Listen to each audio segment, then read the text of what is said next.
stood still for a moment, awestruck. The pictures didn't do it justice. It was a large but quaint home located on a secluded island near Cape Cod. A small piece of land void of life, only the cottage and a lighthouse visible across the water. Verified as an Airbnb plus rental, 1 week's rent came to a little over $3,000. The price was steep, but completely worth it. This would be the best place to clear my head and finish writing my novel. I happily trotted across the stone walkway to the front door and grabbed the knob, ready to map out the rest of my book. It would be my second release. My publisher had been breathing down my neck for months, constantly asking for updates. Now I had the perfect environment to complete it.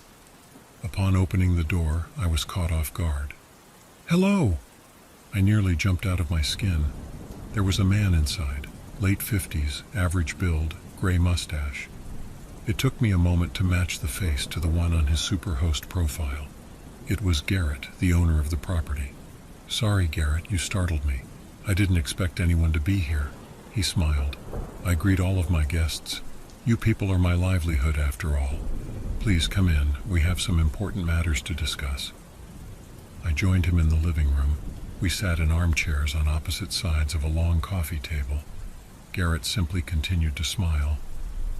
"So, what did you want to discuss?" I asked. He pulled a folded sheet of paper out from his jacket and slid it across the coffee table. It stopped in front of me. I picked it up for a closer look. The edges were worn and it felt almost canvas-like between my fingers. I began unfolding, but Garrett stopped me. "Don't. You'll have plenty of time for that later. Just listen." I looked up at him, confused but compliant. "This house has been in my family for generations. Staying here can be a rewarding experience, but it can also be a dreadful one if you're not careful." "Come on, Garrett. Don't tell me the place is haunted." I was the only one smiling now. Garrett looked at me, thoroughly unamused. My smile vanished and I gestured for him to continue. "On that sheet of paper are some rules. You must follow every last one of them. There are no exceptions. So long as you do this, your vacation will be a pleasant one." With that, Garrett stood up from the chair and walked to the front door. He turned to me on his way out and offered a final sentiment before leaving. "Follow the rules, Jack. If you don't, you're in for a bumpy ride." When he left, I unfolded the list, expecting to see a reiteration of his stay requirements. No pets, no modifications, clean up after yourself, that sort of thing. This was not the case. On the paper was a set of rules that only served to bookend our strange encounter with further confusion. 1. No lights on past 11:25 p.m. 2. Do not answer your phone. Callers cannot be trusted. 3. Only 2 people are permitted inside. Hank Penston and Jessica Covenwood. Ask for last names. 4. Do not exit the house after midnight until sunrise. 5. If your room changes location, close the door and try again. Only leave when connection has been re-established. 6. The voices are harmless. Do not converse with them. 7. Never lock the doors. 8. If you have any trouble, call Jessica Covenwood at this number. ***0371. This is the only phone call you can trust. This lifeline may only be used once during your rental period." At the bottom of the page was a final note. "I will come to collect you, but only when the rental period is over, not a moment sooner.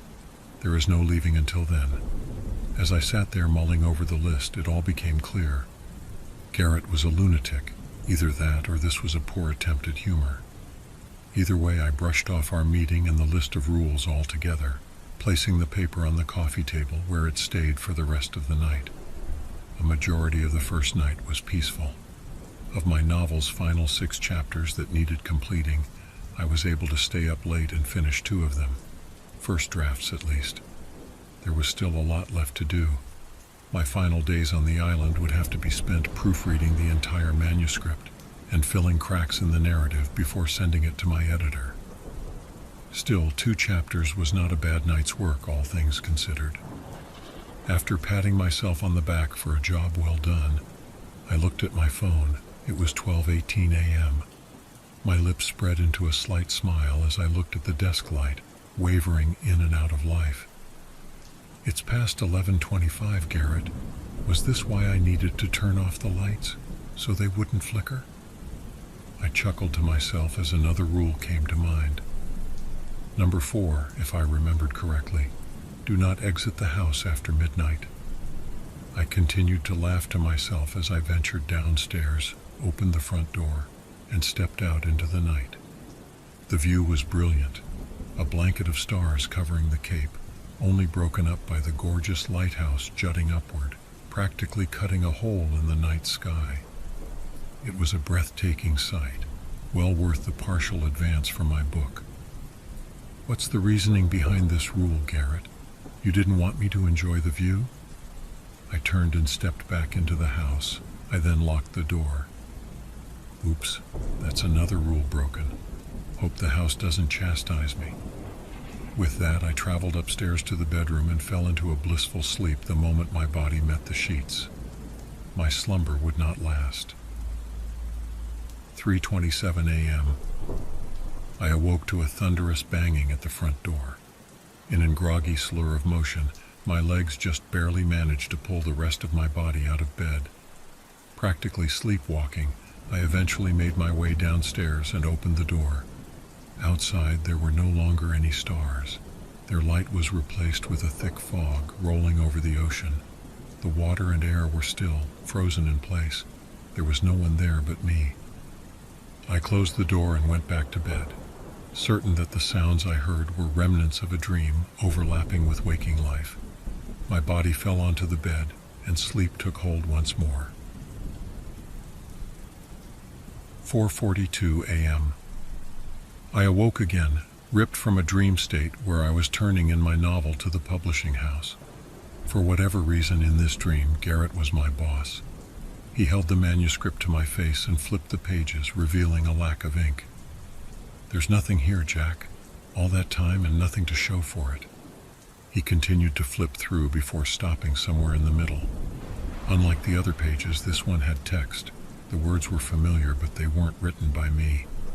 Garrett's rules painted the page, the pitch-black ink slowly dripping from the paper. His form soon followed, melting onto the floor below. "You should have followed the rules, Jack." That's when I sprung to life, my heart pounding as I sat up in bed. The sound of pages turning rang in my ears, but it hadn't leaked over from my nightmare. Over on the desk was my manuscript, its paper wildly flapping about. My heart nearly sank before I noticed a chill in the room. I had left the window open. It was just the wind. Relieved, I shut the window and went back to sleep. 5:19 a.m.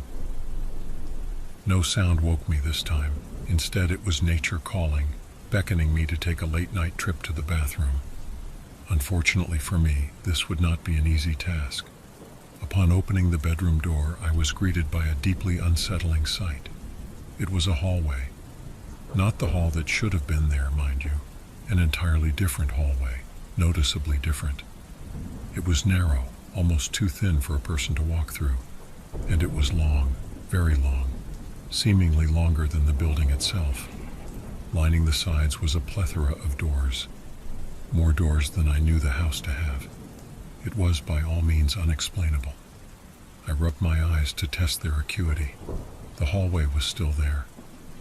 I wondered for a moment if I was dreaming, but quickly discarded the notion, certain that I could tell the difference between what was real and what wasn't. But if not a dream, then what? With an air of hesitance about me, my feet pattered into the narrow void. I tried each door along the way, but they were all locked.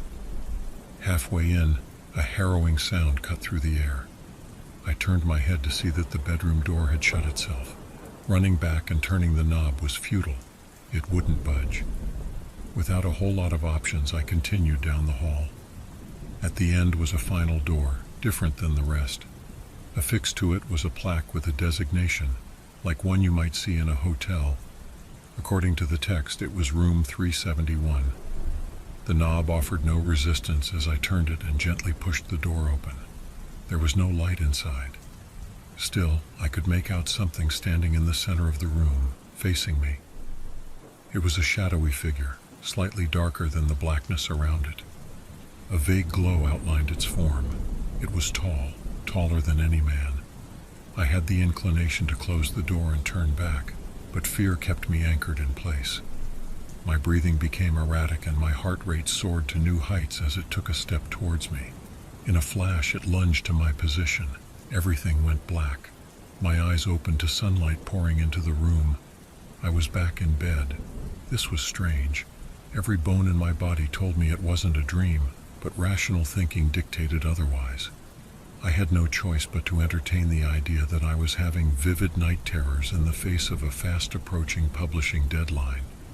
The sooner I finished the book, I thought, the sooner they would vanish. Though it didn't sit well with me, it was the only explanation I had. My phone buzzed on the bedside table. I knew who it was, but with my deadline on the horizon, I couldn't afford the distraction.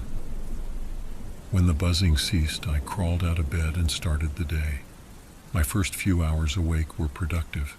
I was able to write over half of the next chapter and tweak some finer details throughout the rest of the book. My progress was, however, impeded by a knock at the front door. Unlike the night previous, there was someone out there, a man. "Can I help you?" I asked, confused. "Was hoping I could help you, actually. The name's Hank. I'm a locksmith from the mainland. Garrett sent me to check the locks on all of the doors." I pondered for a moment and then grabbed the list of rules from the coffee table. I looked it over before meeting Hank back at the door. "Well, it looks like you're on the list." "Splendid. May I come in then?" An unnaturally wide smile danced across his cheeks. "Yeah, sure. Come in." Hank walked past the threshold and sighed. There was a long moment of silence before he spoke again. "What a lovely place. Can't wait to sink my teeth in and get to work." He then sauntered off upstairs. I sat down on the couch and continued writing, hoping my creative breakthrough hadn't subsided. An hour passed, then another. I was able to finish up some more work, but something kept scratching at the back of my mind. I knew locksmithing wasn't the loudest job out there, but I expected to hear at least some sort of tinkering coming from upstairs. The distant sound of keys scraping against the lock's inner chambers. But no, there was only silence. I then wondered why Hank was there to begin with. This was far from a typical rental experience, especially one on a secluded island. I skimmed the list again. 2 things stood out. Rule #7, never lock the doors. Even if Garrett was deranged, it was clear he didn't want the doors locked, so why then would he send a locksmith? Who would be breaking in out here anyway? The second thing that jumped out at me was the end of Rule #3, ask for last names. Something wasn't adding up, but I intended to get to the bottom of it. "Hank," I yelled out, hoping to get his attention. There was no answer. "Hank, can you please come down here?" No response, only silence. This was my cue to investigate. To my dismay, the second floor was completely vacant. I scoured every room, every nook and cranny the house had to offer, to no avail. Hank was nowhere to be found. I couldn't make heads or tails of it. How could a person just up and vanish like that? I returned to the first floor. Hank was there, sitting on the couch, looking over my manuscript. There was no way he could have snuck by me. "Say, this is pretty good. I wonder how it's going to play out. Help me out here, Jack. Is there a happy ending, or does the man succumb to his own demons?" I stood frozen at the bottom of the stairs. "Hank," I asked, "what's your last name?" A grin formed beneath his nose. "Reedon. The name's Hank Reedon. Why do you ask?"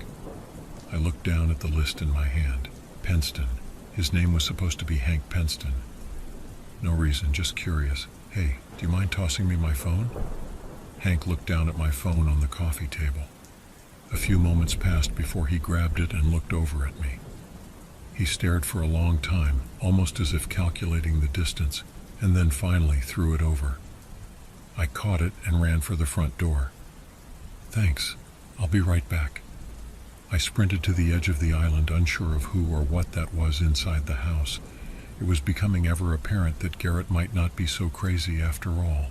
Something truly strange was afoot, and I wanted no part of it. At first I called the ferry station. No answer. Then Garrett. Still no answer. Before I could try another number, my ex-wife called.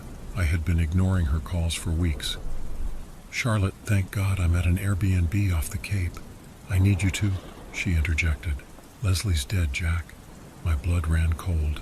It was said with the same tone and resentment as it was 2 years before.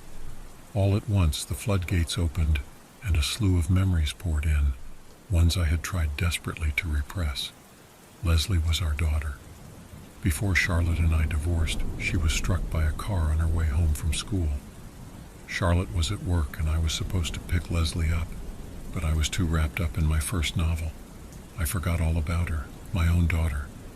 She walked a good mile before the collision. I never forgave myself. Neither did Charlotte. "Charlotte, why are you saying this?" Tears rolled down my face. "She's dead, Jack. It's your fault. My baby is dead, all because of you." Her voice became louder and less distinct until I could barely recognize the cadence, an inhuman growl. "You're to blame, Jack. You belong where you are. I hope you rot in that house." I looked down at the list, now stained with the steady stream of droplets dripping from my cheeks. And that's when I remembered Rule #2. Do not answer your phone. Callers cannot be trusted. As much as it pained me, I hung up on her. It wasn't real, but it sure as hell felt like it was. I wiped away my tears and looked at the last rule. Braving the fierce currents of the ocean likely wouldn't end well, the shore nearly 16 miles away. So Jessica was my only hope, the only phone call you can trust, according to Garrett. I dialed the number and waited. After 2 tones, my ear was met with a female voice. "You broke a rule, didn't you?" "A few, actually, give or take." She let out a sigh. "Did you let anyone in?" "Yes, Hank." "Hank Penston?" "No, Hank Reedon." There was another disappointed sigh. "Okay, listen carefully. I want you to go to the back of the house, but act natural. No sudden moves or conspicuous behavior. Any slight change in your attitude could set him off. Walk slow and be cautious." "Okay." I did as instructed. On my way around the house, I looked through the window. Hank was no longer in the living room. There was a slight spike in my adrenaline, but I held my composure. Until turning the corner, that is. Standing at the back of the house, waiting for me, was Hank. "Hey there, Jack. What are you up to?" Jessica chimed in. "Stay calm and repeat what I say verbatim." "Hank, I have Garrett on the phone. He wants to know if you can check the lock on the front door. He says it's been sticking lately." In the most casual voice I could muster, I repeated what Jessica said. Hank bore a stoic expression for a few moments and then spoke.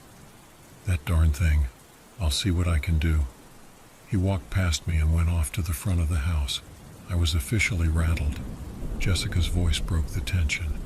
"About a dozen yards from the house is an electrical box. Do you see it?" I surveyed the area and noticed the box. It was embedded in a tree stump of all places, one that stuck out of the ground at an awkward angle. "Yes, I see it." "Good. Open the hatch. There is a lever there. I want you to pull it down and then wait exactly 10 seconds, after which you will place it back in its original position and close the hatch." I was confused. How is this going to help exactly? There was a third sigh of frustration. "That is the master switch. When you pull the lever, it will deactivate all energy on the island. When you reset the lever, the house will reconstitute. This will wipe the slate clean." I didn't understand how it all worked, but I had heard enough to warrant an obvious follow-up question. Couldn't I just leave it off? There was no sigh this time, just anger. "No, the island is far worse when the energies are at bay. 10 seconds is all you're allowed." At this point, I saw Hank walking alongside the house. "I fixed that lock for you, Jack." Jessica must have heard because her voice adopted a tone of urgency. "Pull the lever now." I did as she said and began counting. Hank continued to walk towards me, his form phasing in and out like a bad television signal. "Jack, what are you doing? Need a hand?" His pace grew faster until his walk became a run. My heart was pounding. Just as he was closing in, the 10 seconds were up, and I forced the lever back. Hank vanished completely and the stump receded into the earth below. I fell back onto the ground in relief. "Jessica, we did it." click. Clearly, she wasn't as pleased with the victory as I was. That was fine. I was just thankful to be alive. Once inside the house, I laid down in bed and held the list to my face, scrutinizing every last detail. I was determined not to break another rule for the rest of my stay. That night was peaceful. I made sure all of the doors were unlocked, turned off the lights by 11:25, and refused to answer any calls. When I slept, there were no strange dreams. No dreams at all, in fact. It was a truly restful night, the best sleep I'd had in years. Despite my predicament, I awoke hopeful that I could weather the storm and survive the week. I was even able to write some more of my book. Not much, but enough to jumpstart my creativity. The next night didn't go nearly as well. 2:12 a.m. I had woken without cause. In an effort to fall back asleep, I shut my eyes and allowed my mind to wander. I thought of my book and the deadline. I thought of my eventual departure from the island. Before long, I thought of Charlotte and Leslie. The image of our once happy family would forever be seared into my broken heart. I felt my eyes begin to water, but something interrupted the sadness. A sound, footsteps. My eyes opened and I sprang to life, sitting upright in bed. The footsteps stopped just outside the room. With a great deal of apprehension, I got out of bed, took a deep breath, and tiptoed to the door. When I turned the knob and opened it, I found myself at the entrance of the house. With Rule #5 in mind, I shut the door and opened it again. I was now at the living room. Next was the bathroom. Then a hallway, a familiar hallway. Off in the distance, I heard the click of room 371's door. The tall shadow stepped out. The hall began to shrink. The figure closed the gap between us in a matter of seconds. Luckily, my will to live outweighed the fear that held me in place. I managed to shut the door, just in time to prevent my demise.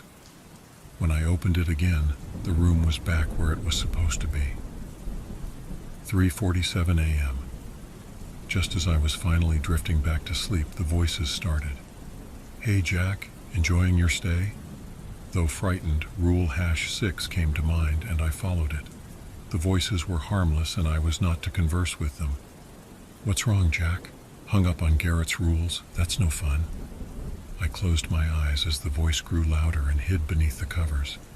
"Don't hide, Jack. We won't hurt you, honest." The footsteps were back, walking outside the room. They stopped at the door. "He's here now, Jack. I can tell you how to make him go away, but you have to talk to me." The door creaked open and the footsteps recommenced, walking over to the side of the bed. "He's leaning over you now. I can make him leave. Just say the word." I couldn't give in to the ploy. I had to obey the rules.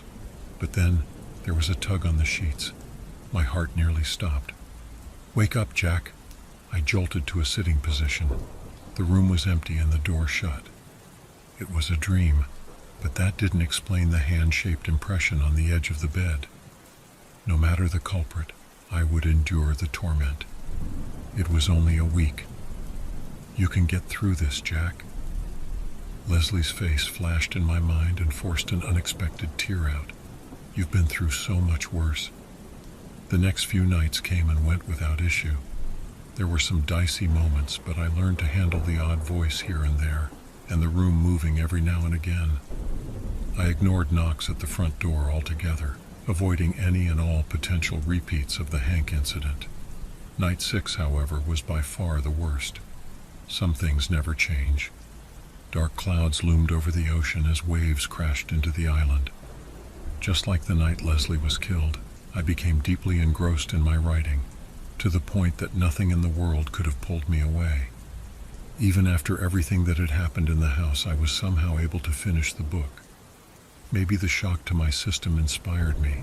My fear had transformed into focus, granting me a greater mental clarity. When all was said and done and the editing complete, there was a horrible revelation. According to my phone, it was 11:24 p.m. My heart sank to the depths of my soul as I raced across the house, shutting lights off, knocking over furniture and decorations in the process. When I came back to the bedroom to turn off the final light at the desk, I glanced at my phone once more. The readout is now etched into my memory. 11:26 p.m. I clicked off the light, praying that my phone's readout was somehow wrong and that I still had time. 11:27 p.m. The bedroom door slammed itself shut behind me. I jostled the knob and pushed my weight against it, but it remained unmoved. A swirling black vortex of smoke was expelled from beneath the bed. It covered the floor in an instant and began rising to fill the rest of the room. I had no intention of waiting to see what would happen to me in the darkness, so I flung myself at the window and shattered the glass, landing on my back in a bed of shrubbery below. The impact knocked the wind out of me. Shortly thereafter, I passed out. 11:38 p.m. I dreamt. I know it was a dream and not the house's doing because it was one I'd had many times before. The setting, my daughter's school. The bell rang and a stampede of children rushed out into the world, excited to leave for the day and see their parents. The last person out was Leslie, left alone to her own devices. "Daddy, where are you?" Her eyes darted back and forth. I tried to call out to her, but much like the day in question, I wasn't there. In the dream, I was only an observer, forced to watch as the horror unfolded before me. Leslie waited for 15 long minutes before heading off in the direction of our home. I bore witness to her trek, a poor girl alone in the cold. And then it happened. Dream tears flooded my field of view as a car swerved and the heart-wrenching scream of that beautiful young girl rang through the winter air. 11:56 p.m. I woke up on the ground covered in tears and broken glass. The ocean waves crashed against the walls of the house. There was no time to waste. Without my phone, I didn't know exactly what time it was, but it had to be close to midnight. Another broken rule would only make matters worse. I raced to the front door, opened it, and swiftly shut it behind me, somewhat thankful to be back in the house, but also somewhat terrified. The coming moments would echo the latter emotion, adding to my woes. 12:05 a.m. I was able to open the bedroom door and retrieve my phone. Luckily, the smoke had vanished. Upon venturing back down to the living room, I was shattered, just like the glass on the ground outside. There, sitting on the couch where Hank sat before her, was Leslie. My Leslie. I reached the bottom step and nearly fell to my knees, almost forgetting to breathe in the process. She was the same, exactly the same, every feature identical to the day I last saw her. How was this possible? "Hi, Daddy." Her voice pulled a wave of emotion out of me, stronger than anything I had ever felt before. Was it really her? Was this really my precious Leslie brought back to life? Surely this wasn't the house's doing, was it? "Sweetheart, is that you? Is it really you?" She looked over at me with innocent eyes. "Yes, Daddy, it's me." I ran over to her and took her in my arms, my face now drenched in an ocean of tears. "Oh, Leslie, sweetheart, I missed you so much." I pulled away to get a better look at her. That's when I saw it. For an instant, in between blinks, her eyes were solid pools of black. This was not my Leslie. I backed away at once. "What's wrong, Daddy?" I continued my retreat to the stairs. "You're not real. This isn't real. We buried you." Her next words stopped me in my tracks. "No, Daddy, you buried me." Her eyes locked with mine as I cried. "You killed me. You're the reason I'm dead." I took a pained breath before responding. "You're right. I was a terrible father, and I deserve every moment of torture this house puts me through. If I ever get out of here, I'm going to visit your grave for the first time and tell you how sorry I am and how much I've missed you over the years. Not a day goes by that the guilt doesn't eat me up inside." I swallowed the lump in my throat and wiped away the tears as she looked up at me, her head tilted in observation. "But you're not her." I ran up those stairs as fast as I could. Leslie's piercing screams echoed through the house, followed by the sound of every window breaking in reaction to the pitch. Once in the bedroom, I closed the door behind me and slid down into a sitting position on the floor against it, utterly defeated and emotionally drained. I pulled out my phone and dialed Jessica's number. After 2 tones, she picked up. "What is it this time? Don't tell me you broke another rule." "I think I'm going to die tonight, Jessica." Her perturbed tone vanished, replaced with concern. "Jack, what did you do? What's going on over there? I can't fight it anymore. It's too much. As much as I wanted to live, I could feel myself giving up. I don't even know why I called her. She couldn't help. The lever was gone, and it was past midnight. The storm outside was destroying the house. Soon I would be swept out to sea, never to be heard from again. Hold on, Jack. I'll be there soon." Click. She wouldn't be coming. Even if the ferries ran that late, they wouldn't dare operate in a storm that violent. The end was near, and I could feel it. 1:13 a.m. After a good long while of wallowing in self-pity, there was a knock at the front door. Jessica? No, it couldn't be. I cautiously exited the bedroom and slowly descended the staircase to the living room below. The storm raged on outside, a gust of wind howling through the house. In reaching the bottom step, I noticed that the coast was clear. Leslie's ghost was nowhere in sight. As quickly as I could without drawing any unwanted attention to myself, I pattered over to the door and opened it. Behind it was a beautiful woman in her 30s, black hair, peach skin, and a tasteful spattering of freckles on either side of her nose. "Jessica?" I asked. "Who else would it be?" Her voice and sassy attitude answered my question in spades. I stepped aside and she barged in, clearly upset. I closed the door behind her, careful not to lock it and risk breaking another rule. I was less scared of the supernatural consequences than I was of Jessica's fury. "You really had me worried, Jack. What did you do anyway?" Before I could answer, a small figure appeared from behind the couch. It was Leslie. Jessica followed my gaze and looked across the room. "Jack, who's that?" "My daughter. I didn't know she was here with you." "You don't understand. My daughter has been dead for 2 years. Jessica backed up to the door where I was still standing. "Oh, I see." Just as before, Leslie let out an awful shriek that rang through the house. It was louder than before, much louder. Jessica turned to me, our hands cupping our ears. "Jack, we need to get out of here. Follow me." We raced past Leslie and up the stairs to the bedroom. "Okay, Jack, let's get going." She shut the door and opened it. She continued this routine, revealing the many rooms of the house. At one point, it opened up into the living room. Jessica quickly slammed it shut before Leslie could make her way in to get us. Finally, it opened up into the hallway. Yes, that hallway. Jessica grabbed my wrist. "Come on, let's go." I yanked my arm back in refusal. "Are you insane? I've been in there and I don't plan on going back. Have you seen room 371? Jessica let out one of her signature sighs. "Yes, I know all about it. So long as we get to where we're going before the shadow notices, we'll be fine. Now come on.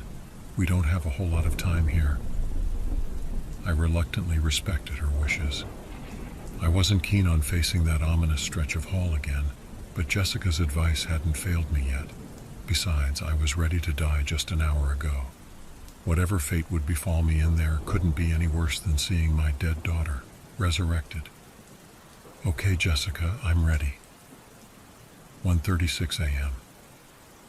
Matching each other's pace step for step, we disappeared into the dark hallway, the bedroom door closing behind us. I whispered so as not to wake the beast. "Where are we going anyway? None of the doors down here open." Without hesitation, she answered, "One does." It took a moment for it to sink in. "No, Jessica, are you serious? I can't go in that room. It lives in there." She turned to me and put her hands on either side of my face. She stared into my eyes with a look of pure kindness. I was taken aback by the unexpected intimacy. "Jack, you need to calm down. Just trust me. We are going to be fine, I promise." As far as explanations go, that was pretty vague. Still, it was reassuring. I can't explain it, but I was compelled to believe her. There was something about Jessica I really liked, a warmth that radiated around her, a contagious, soothing force. We continued down the hall and I didn't bring up my reservations again. 1:42 a.m. We reached the door. This was it, the moment of truth. I was about to open it when Jessica pulled my hand back. In order for this to work, you need to knock 3 times, no more and no less. I nodded in agreement. I raised my hand to the wood and knocked precisely 3 times. A deep anxiety racked my nerves as the anticipation grew. After a few moments, the door was pulled open, revealing the shadowy figure within. It stepped away and motioned for us to enter. I looked over to Jessica for approval. She nodded and followed me in. The entity softly closed the door behind us. It then walked over to where we stood and changed.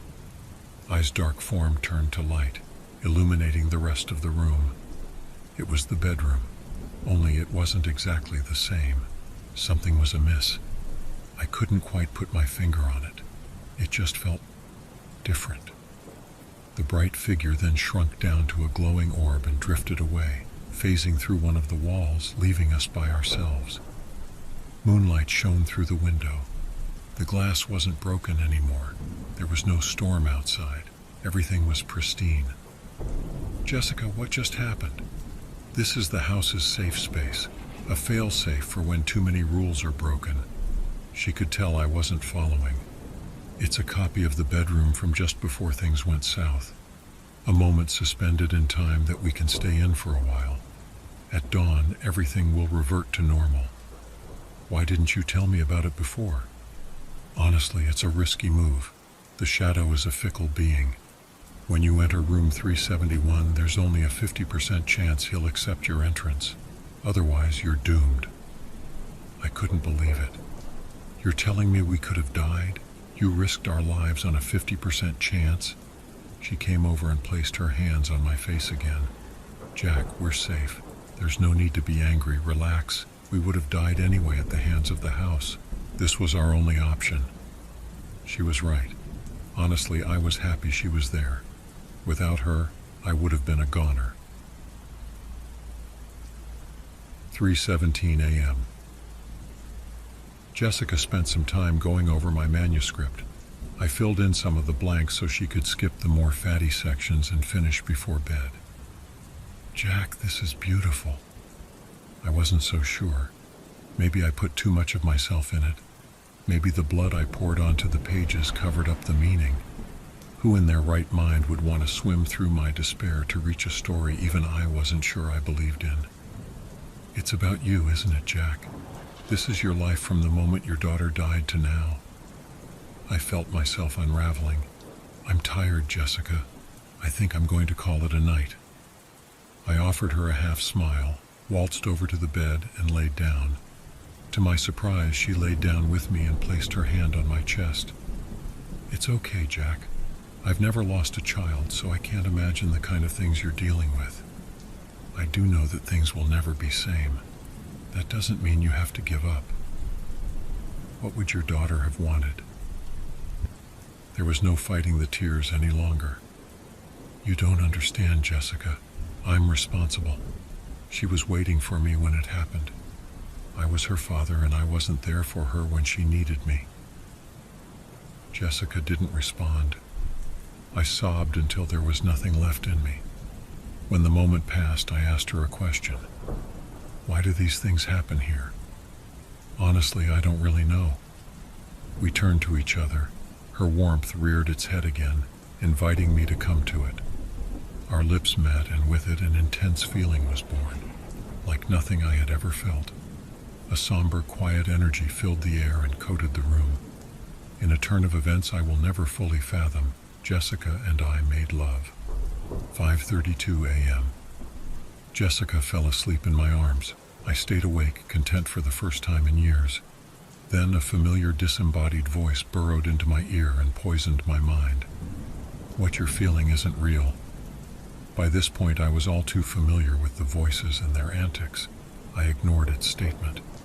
She does this to every tenant. She's a seductress. I was tempted to reply, but conversing was forbidden. I couldn't afford a broken rule this close to the finish line. Only 2 people are allowed in, Jack. 2. It's a simple rule. What did that have to do with anything? What was the voice up to? Jessica was one of the 2. Despite my unrest, I continued to bite my tongue. Always ask for last names. There was a moment of pause before the realization washed over me. I gasped. A rule had indeed been broken. I jumped and backed into the corner of the room. Jessica was standing next to the bed. I hadn't even seen her get up. Jack, are you okay? My breathing became labored. It was hard to construct my query in a normal fashion. Jessica, are you really you? Was this... What is your last name? The light left her face.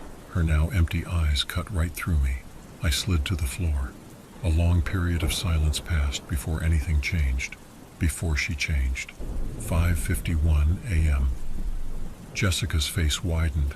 Her eyes became large, as if physically engorged with bloodlust. She lunged at me. I dodged the attack and hit the door hard. I reached for the knob, but it wouldn't turn. Jessica's new form spoke, a gurgling metallic sound that ricocheted off the walls.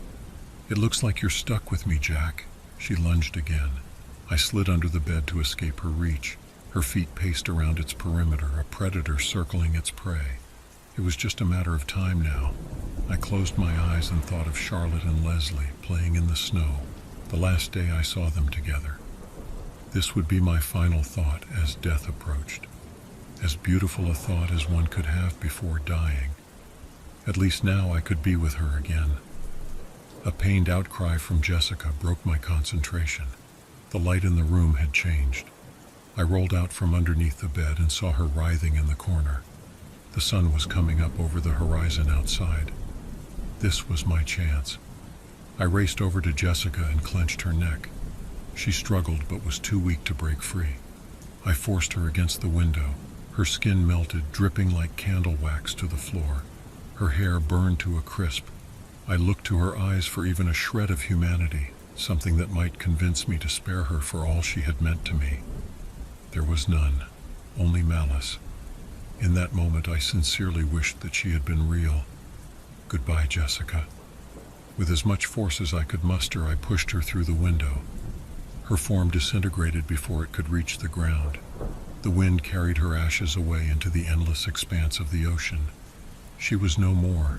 The house was still. Hours passed. As my rental period came to a close, I sat in the living room and reflected on the events of the week. In a weird way, I had come to terms with Leslie's death. The guilt would always be there, but I felt I could move on now, free of the restraints that once bound me. Knock, knock. I opened the door and let Garrett in. Your ferry awaits. I nodded and gathered my things. I was anxious to leave, but felt the need to ask him something first. Garrett, what is this place? He smirked. Many words come to mind. Anomaly, portal, impossibility.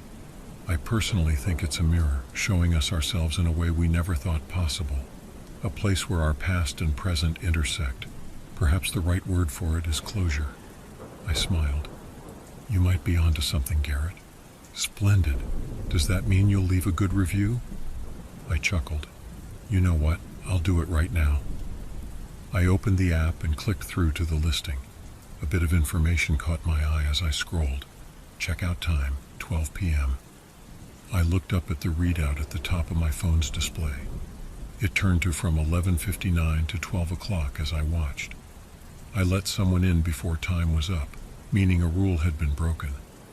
The note at the end of the list came to mind as the dread set in. I will come to collect you, but only when the rental period is over, not a moment sooner. That wasn't Garrett. I looked up to see him standing directly in front of me. Something wrong, Jack? I dropped my things and ran out to the dock as fast as I could. The ferry had just arrived, the real Garrett aboard, motioning for me to hurry. After boarding, I turned back and looked at the house one last time. A silhouette stood at the window, waving goodbye.